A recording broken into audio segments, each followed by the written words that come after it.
I'm going to have Roy Harris take us through very briefly about notebooking. After the notebooking, we're going to start the activity.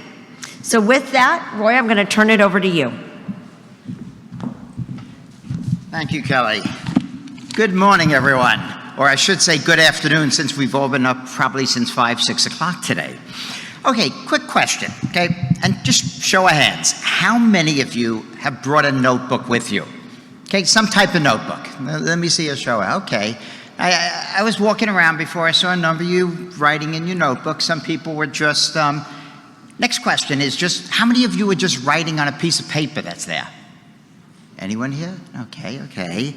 Well, other question is, how many of you, okay, use some type of organized notebooking, whether in your classroom or in your school? Let's see a show of hands. Okay, thank you. Well, what we're going to do today, just quickly for 5 minutes, I'm just going to bring you through, because after hearing, after seeing everything, it's so important that we use notebooking wherever we are. And there's 2 types of notebooks to use, okay? And I'll tell you about it in a second, but what I want you to do for about 20 to 30 seconds is just quickly discuss amongst your tables why it's important to set up a notebook in your school. Give you 30 seconds for that. Just talk about it, then I'll get right back on.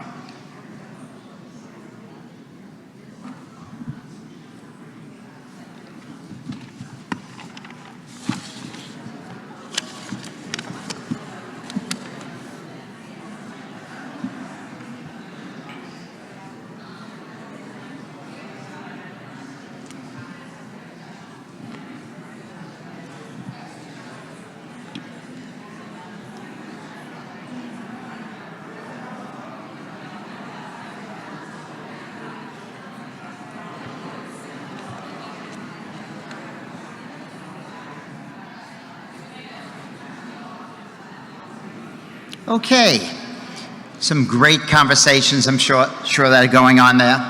Well, what I sort of always say about this, besides all the reasons that I'm sure you've all discussed with each other, but I always say we want our kids to read, write, think, and draw like a scientist. And these are things, as you're going to do your projects this week, and I'm going to come around and I'm going to be looking at them also. I expect to see what Daniel said before about labeling everything. You guys should be using it, okay? Whether you're labeling and diagramming, and this is what you as adults should be doing to model for your kids. It's also an incredible organizational skill. I have learned ever since I started using notebooks many, many, many moons ago, it has kept me sort of like organized, because I'll never forget as a kid in junior high school, carrying those spiral notebooks, not spiral, the 3-ring binders with the paper in it. I would drop it, my papers would be all over the hallway. And all of a sudden I had no idea what was going on. What we're doing today, okay, and I'm gonna just quickly get you through 2 types, and some of you may have signed up for the workshop I'm doing tomorrow in one of the breakout sessions, more extensive session on the notebooking. But there's 2 ways you can do it this week, okay? You can either have a regular notebook, sort of like a little composition book. I brought one of mine along here, okay, that I really like these, or you can do a digital one.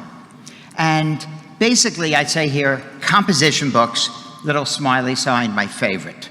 Or you can see the My Science notebook. I also have one which is called My STEM notebook and all things, and that's what we're really, I just realized I should have put the STEM one up there. But you can make these for yourself, and you can do them at all levels. It can be kindergarten is also doing this. It doesn't necessarily, people used to say to me, well, my elementary school, why do we can't, the kids are too young to do it. No, they're not. And then I have spiral notebooks. I have a little frown there, okay? They're okay. I know a lot of schools that use them. I personally prefer the composition or the interactive and online notebooks. So what we're gonna do is after you're done, if you don't have paper and you have your notebook, I'll tell you in a few minutes of how you can set one up. to actually in your computers or your laptops. And very simple, just going to go through this quickly. You should always have a table of contents. I always believe in that because I've gone into schools, I've asked kids questions, and they quickly take their back, they go to the front and they look, oh, mister, it's over here. We did it on this day. Okay, and this is something to be completely organized, knowing, and I have myself many, many times, I have so many notebooks through courses I've taken and through schools I visited, okay, and through the years of education that I've been in. And what I really find is getting it organized. And there's a way to do it. I'm not going to go through it now within another 2 or 3 minutes I have here, but there's ways to do it also, and I'll be showing that at the workshop. Then, of course, you number your pages. And next you can do is you can use a Google Drive to set up and create a notebook in your classroom. Okay, it's so simple to do. And basically what I have here, I just took a picture of a Google notebook that I set up, a STEM digital notebook that was actually set up in a Google Drive. And you can then give it out to all your kids in the classroom. It can be given in the school. You can set up things like pages, table of contents. Rather than having it's digitally, kids just then type in. And the same way with the topics, okay, you put all these pages in so the kids have every day, they have their topic, their due now, their date. And as I said, these are basically numerous methodologies, and you're going to have access to this, interactive notebooks, digital interactive notebooks, okay, setting up the interactive digital notebooks in the Google Drive, Cornell note-taking, and all this. So you'll be able to actually get this, access it, and set it up on your own.